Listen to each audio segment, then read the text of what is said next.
The Monday morning, or I thought, when I kissed my wife, Melanie, on the cheek before going off to work. She was my wife and we had been married 17 years, I trusted her with everything. She was a real estate agent and made a ton more than what I'll ever make as an accountant.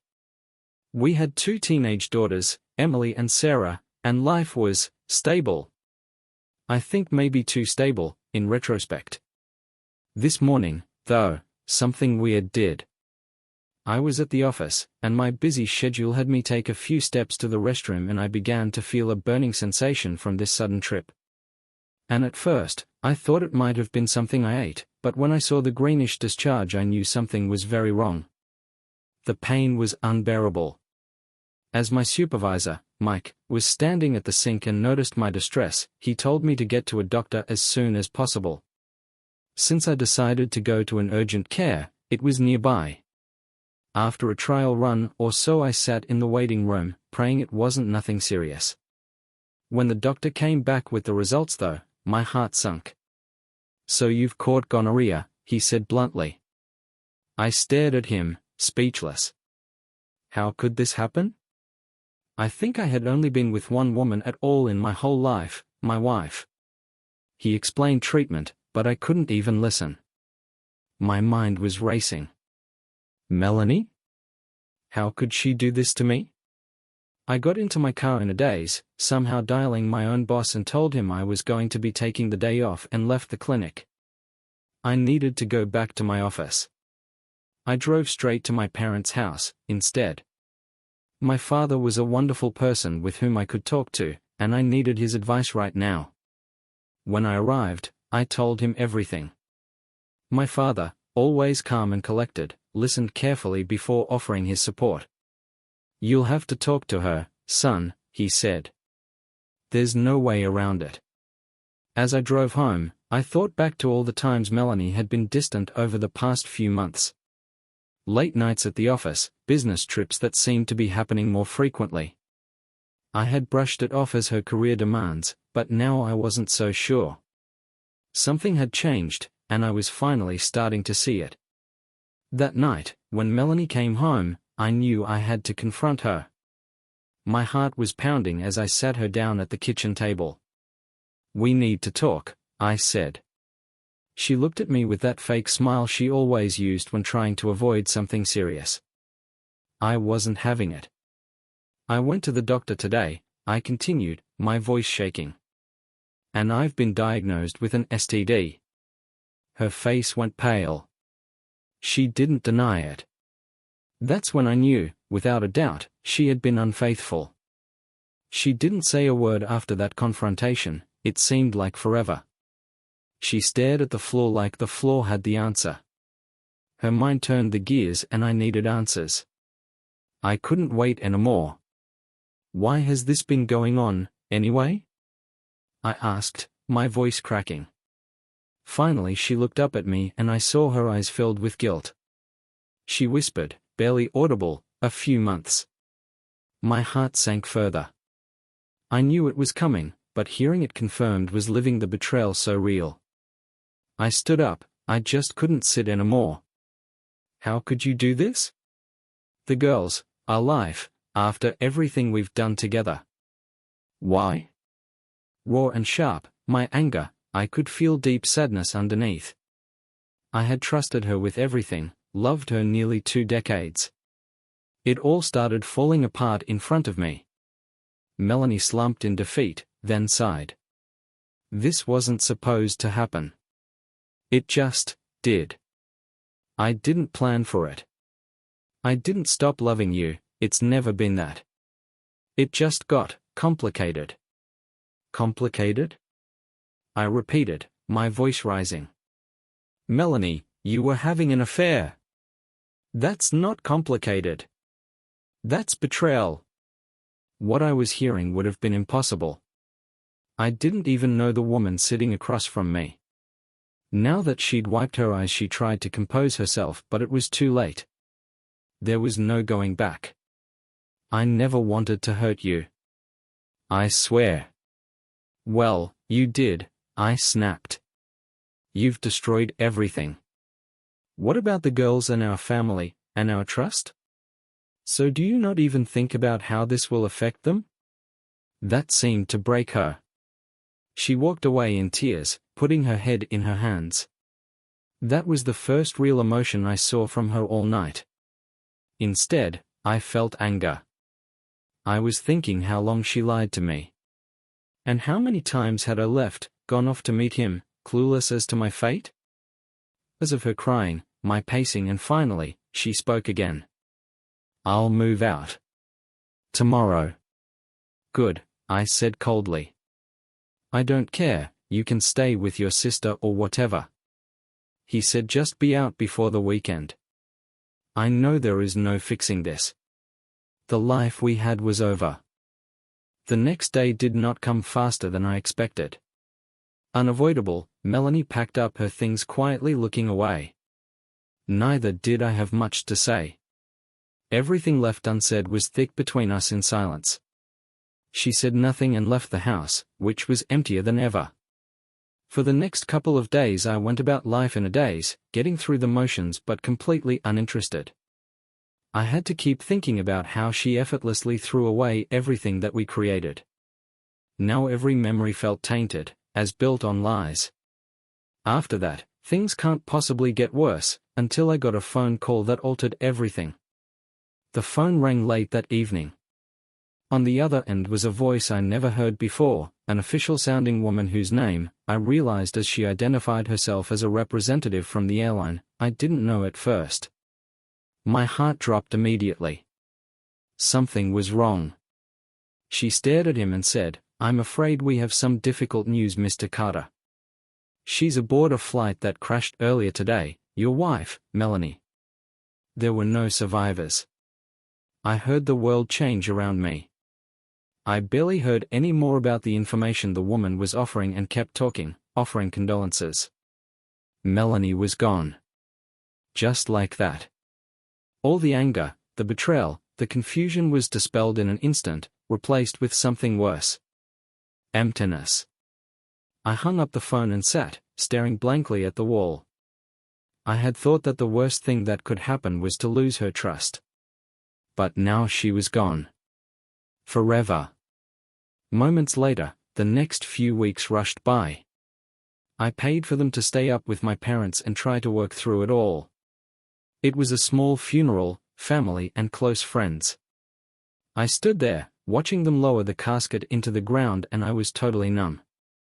I didn't know how to feel. The guilt ate away at me. How could I despise someone so completely one minute and mourn them the next? She had hurt me in the worst possible way, and she died, and I couldn't feel relieved, but I should have felt relieved. Instead, this strange, hollow sadness weighted me down. Like I had lost something that couldn't be replaced. I whispered, I forgive you, as I stood by her grave. Not for her, but for myself. I needed to move on. For the girls. For my own sanity. It was no help after Melanie's death. Life didn't get any easier. It became even more complicated in some ways. I was alone, raising two teenage daughters, ones in their own grief and confusion. They both knew something was wrong, but not the whole truth, with me and their mother before the accident, Emily and Sarah. Still, I wasn't sure if I should tell them. I could not tell them what had happened without blemishing her memory in their mind. The weeks that followed, I threw myself into work, in the hopes that work would take me away from the mess that was my life. And every time I walked through the door at home, the space that should have held Melanie was empty. Even with the girls in the house, it felt cold. Nothing felt right. So I tried to keep the girls like normal as possible. I went to their soccer games, piano lessons and school events. I wanted to protect you from the truth as long as I could, but you are not stupid. I know they could see I was struggling. The other night, Emily finally asked the one thing I dreaded to hear, one night sitting around the dinner table. Before she died, did Mom do something? The voice was hesitant, but I realized she needed some answers. I breathed deeply, trying to figure out what to say. Why do you ask? I said, stalling for time. Actually, because you've been different," Sarah said, looking at me with those sharp, observant eyes.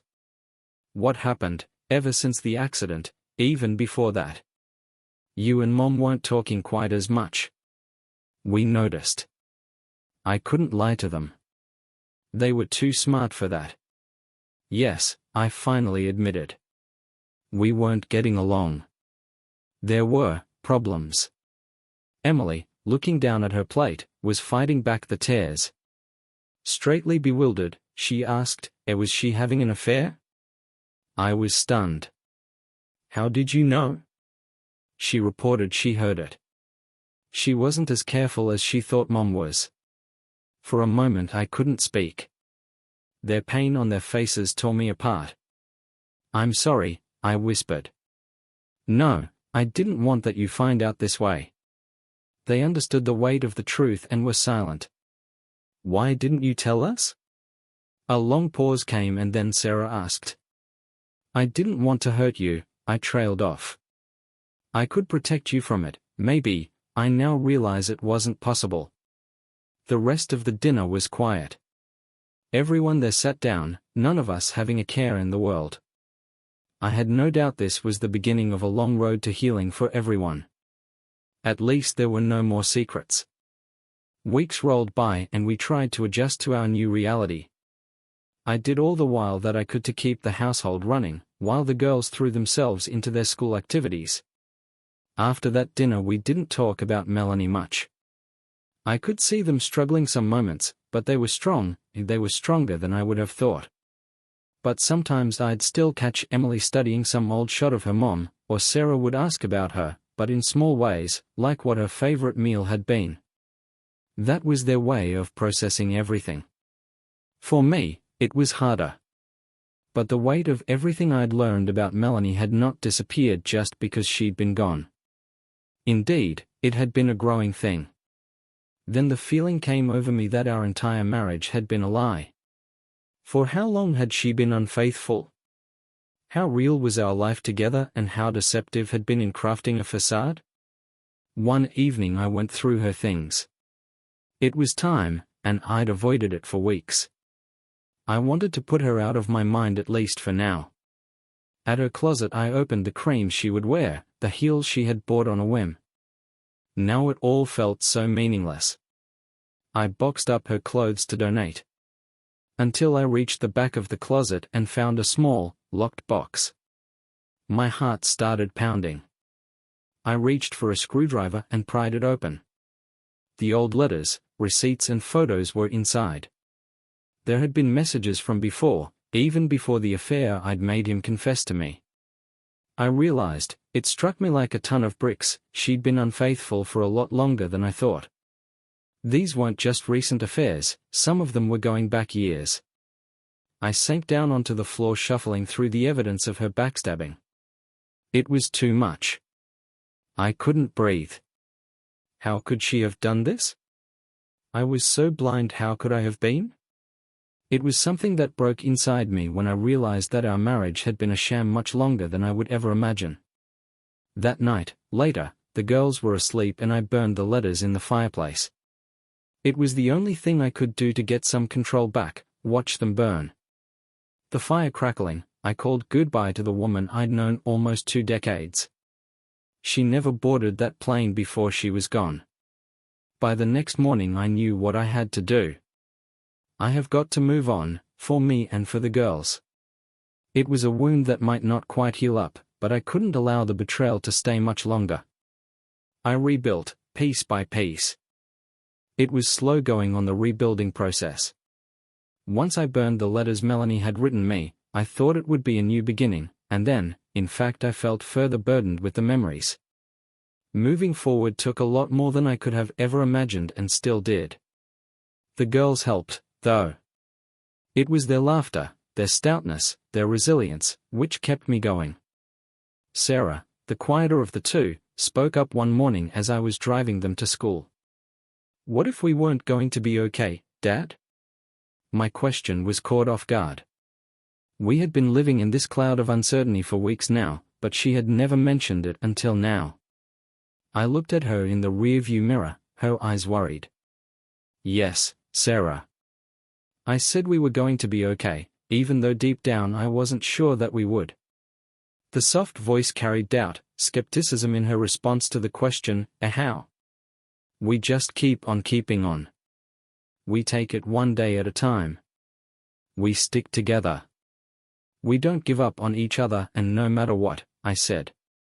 It wasn't a good answer, but it was the best I could come up with. What else could I say? But I didn't know how to navigate this either. That I was just as lost? That day, something changed. Anyway, maybe it was admitting to Sarah that we didn't have all the answers, or maybe it was accepting that we didn't need to. It was slow, but all we needed to do was to keep moving forward. I decided a few weeks later it was time to change things up. The house we lived in had too many memories about it. I didn't want to wipe Melanie out of our lives, but I couldn't stay in a space where every room made one thing about the lives we once had. I sat the girls down, and told them we were moving. When Emily first protested, she didn't want to leave the house in which she grew up, but after some thought she did understand. A little house in the same town to which we found a place that wasn't weighed down by the past. Being a fresh start, and I was finally hopeful. It was exhausting, physically and emotionally, but soon after I felt lighter when you got us settled in. There was a chance for something new, for me and for Emily and Sarah, and I began to see it now. They started to get used to the new routine, made new friends. We weren't stuck, but I wasn't entirely sure where we were going. A while later, I got a message from someone I had spoken to a long time ago, Jennifer, my old college friend.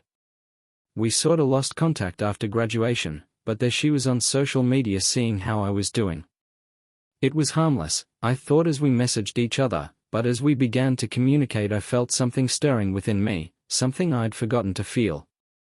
I wasn't sure I was ready to let someone else in, not after everything. One part didn't want to, the tired part that was tired of feeling alone, but another part was willing to take the risk. What started out as simple catching up, turned into discussions that lasted longer with Jennifer and I as we talked. Initially we would text almost every day, and after that we moved on to phone calls. After a long day I was looking forward to hearing her voice. It was strange after all this pain that I would feel this connection again. But still it grew stronger with each conversation. That wasn't the first time Jennifer had been through her own struggles. She lost her husband in a terrible accident a few years back and raised her son Liam all by herself. Her story was in many ways my own, and we found comfort in telling each other what we knew. Both of us were cautious and we weren't looking to rush into anything. However, there was a little warmth between us, and for a minute, I thought maybe, just maybe, life was giving me a second chance at happiness. Months later, after much talking, one Saturday, I suggested that we meet in person. I was nervous, just felt like it was the right time. Let's say our messages never correlated to real life. What if the whole thing had been a fluke? It was a small cafe downtown where we met. I came first, and waited, terrified that I would hear the pounding in my chest. Then I saw her walk in. One thing, as she was just as she'd been way back in college, smiling easily but with a gentleness in her eyes that I hadn't noticed before. When she saw me her face lit up, and then I knew. It wasn't a fluke. Like our calls, the conversation went without a hitch. We laughed, caught up on old times and discussed the struggle of being single parents. As I relaxed in a way that I hadn't in such a long time. There were no expectations, no pressure. We were just two people to enjoy each other's company. That first meeting was the start of something more, with Jennifer and I starting to see each other more. With the kids involved we tried to keep things slow, but not necessarily to rush things out of anything. A few weeks later I introduced her to Emily and Sarah. Understandably so, curious but wary. After everything that happened, I didn't want to throw them into someone new too fast. But Jennifer made it easy. She wasn't trying to replace the mother, they were just her. The girls rounded up to her over time. That Jennifer loved music as much as Emily did was something that Emily liked, and that Sarah enjoyed sharing the time they spent together cooking. Slowly our lives combined, fell a little, and this was done without effort. There were months that went by, and as the months went by, I was happier than I had been in years. After the pain of Melanie's betrayal did not disappear, it didn't own me anymore. I quit searching for answers of questions that didn't matter and grew interested in the future. I saw a life not just through heartache, but with possibility. One evening after dinner, the girls and Jennifer, I was sitting outside, watching the sun go down. Maybe it felt like home again, because the house was filled with laughter. As I smiled to myself, I realized somehow I had made it back here to happiness again. When days dissolved into weeks, and weeks into months, my life started to feel like what it was supposed to again. We kept seeing each other, and while I don't remember us ever forcing our relationship beyond a baseline of befriending each other, our friendship and then relationship felt natural. But she wasn't only filling a palpable vacuum from Melanie's betrayal, she became an actual partner, one well-versed in the art and science of navigating the existence that follows it. It had been a long day at work, and one evening I sat in the living room with Jennifer. The house was quiet, except for the low hum of the TV on in the background, but the girls were sound asleep and the house was quiet. We conversed about all things and no things, and saw each other, and I realized in that moment that I had not felt guilty nor doubted in so long. It felt peaceful. I heard Jennifer say, softly, "Greg, my intent is to ask something of you." I was curious. Anything? There was a pause before she spoke. What we all do next? I don't know, with life, with the kids. It was a fair question. We had been together for over a year now and had been seeing each other for over a year, so I just knew we couldn't stay in this limbo forever. Jennifer liked the girls and they liked her, and Jennifer had introduced me to her son, Liam. We were getting our lives more and more tangled. My voice was steady. I had thought about it. We're ready to take the next step, I think. I know I want the kids to be on board with it, so Emily and Sarah. They've already been through so much. Something relieved her face as she smiled. I was hoping you'd say that. Greg, I just think that they'll be okay with it. I came to care about you as much as they've come to care about you. The next weekend, we took to talking to the kids together. Jennifer, her son Liam, Emily, Sarah and I all sat down in the living room. My eyes could see anticipation in theirs. Clearing my throat, I started. So, we wanted to tell you guys something important. It's been a bit of a romantic situation between Jennifer and I, so we feel it's time to become a family. We're actually going in together. Right away, Liam seemed excited. He asked, "Will I have two sisters?" Sarah and Emily, cautiously, looked at each other before Emily spoke. But cautiously, she said, "I think that's a good idea." "But, are you sure, Dad? Are you ready?" I thought her question would hit me harder than this. Was I ready? With everything that had gone down with Melanie, the lies, the pain, was I really ready to trust again, to lay something new? Yes, Emily. I stared, looking her dead in the eye. I'm not saying it's going to be perfect, but I think we need to start. It was given to us another life and I don't want to do that. It seemed like I'd made a mistake, so there was a pause while Sarah nodded. Okay. I'm in. Relief flooded the room. Jennifer grabbed my hand and I think for the first time in a long time I felt like things would be okay. Then, a few months later, we moved into a bigger house, together. Blending two families wasn't easy, but we worked through it.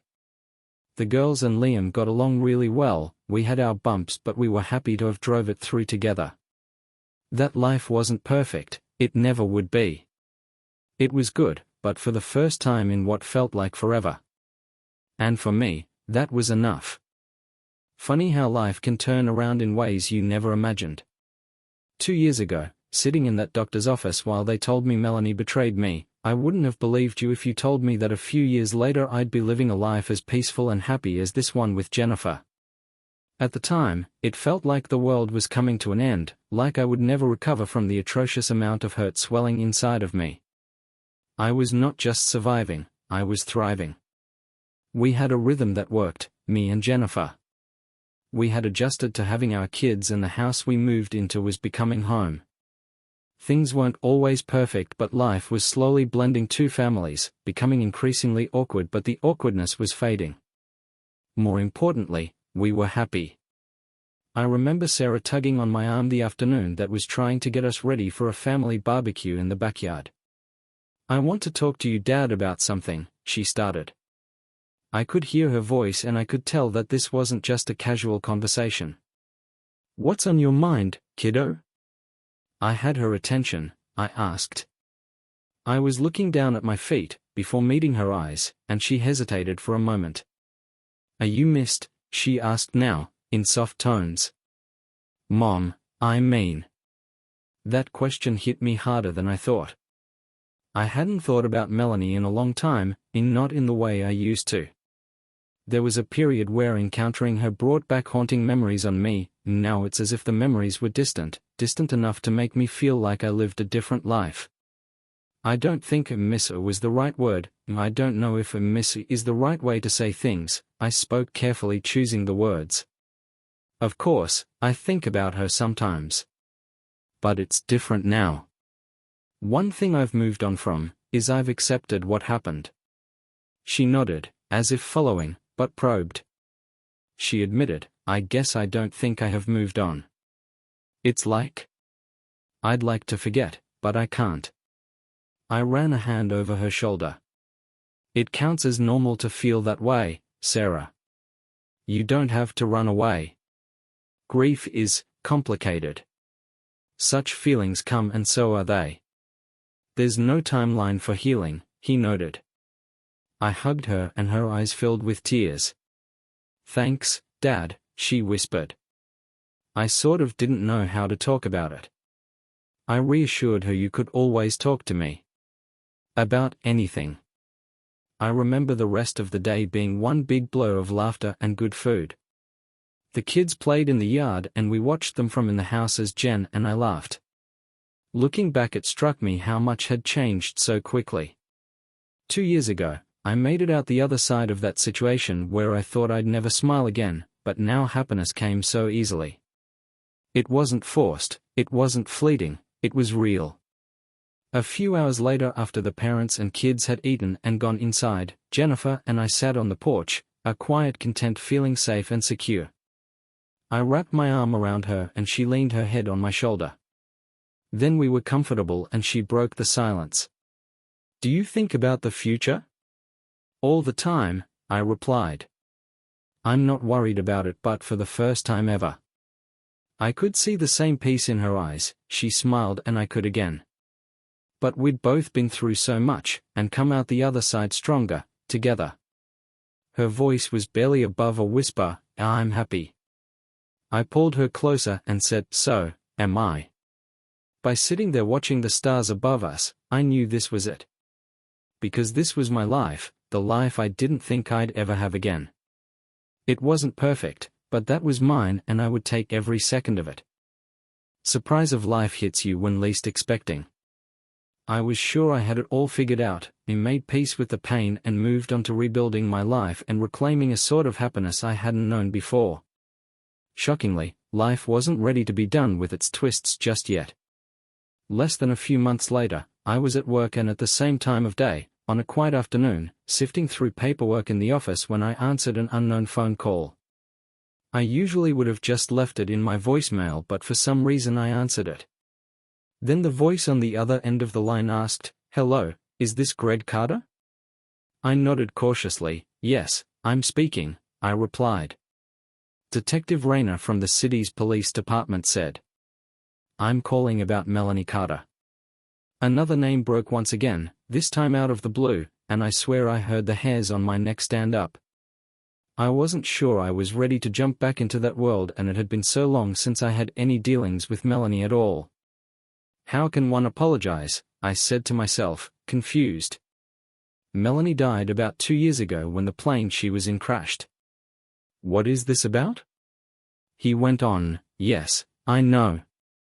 But lately, we've run across some evidence as to where she spent some of her time, and I think it also relates to a broader investigation. I was hoping you could come in and answer a few questions. My heart skipped a beat. Why now? Why after all this time? I had thought I had left Melanie behind, but I had been pulled back into a nightmare I had labored so hard to leave. I wavered and was able to say, sure. When should I come in? I sat in a small room that was sterile at the police station the next day. The questions the detective asked, though nice, brought up old wounds. He had to know things of Melanie before her death, who the men she had been dating, and if I knew anything about her financial dealings during that time. I didn't.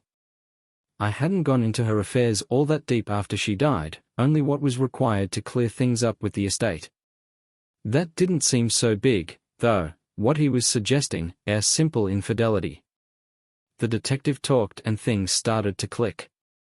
I wasn't just being cheated on, she was engaged in doing something much more serious.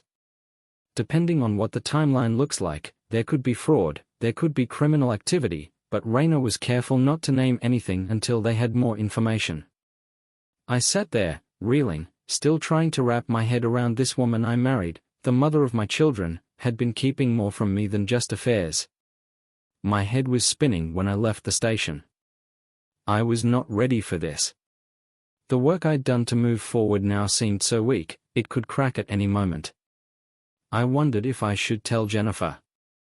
But this felt bigger, more dangerous, and she had been a rock for me through everything. What had I got her involved in me dragging her here?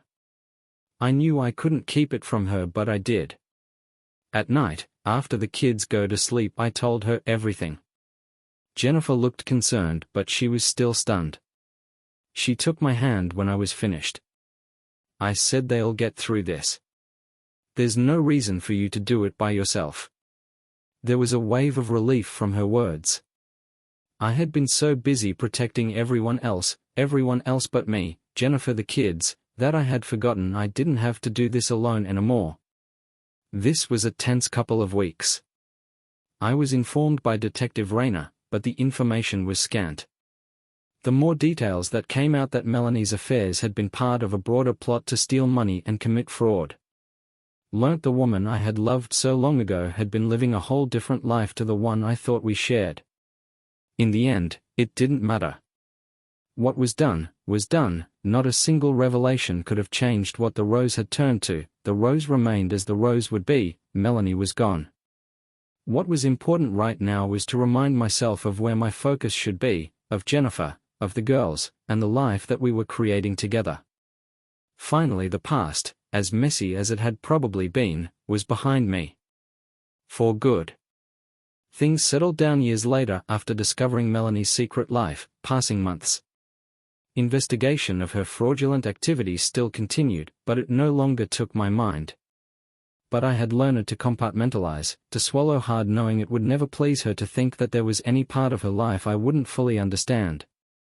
What's more, I realized her mistakes shouldn't define my future. And then life returned to a new kind of normal with Jennifer and the kids. We marked birthdays. We marked holidays. We marked small moments that meant everything. But the peace I'd been so desperate to feel after Melanie's betrayal was a treasure I held dear to me. Not only was it about living free of the past, it was about living fully. It was one of those evenings, after work, one of the cold Friday evenings that you know when you go to bed, whichever hour it was, you're going to be doing the same hours the next morning too. Moving over, a soft smile stood in front of me, behind me came Jennifer and she sat beside me. Of course, there was quiet between us and it was comfortable, like we understood. Silence filled in for a few moments and then Jennifer spoke. Yeah? What's that? I asked, curious. Taking a serious look at me, she said, I think it's time to talk about the next step. We've been living together for a while now. When we're done, I want to know where we're headed. Her words, though, didn't come as a surprise, but to pause up. We'd built a life together, slowly, carefully, and I hadn't done anything quickly. I knew we both had to heal from our pasts. But I could feel it too. The time was at hand to start thinking of what the future might hold. I've wondered that too, I replied.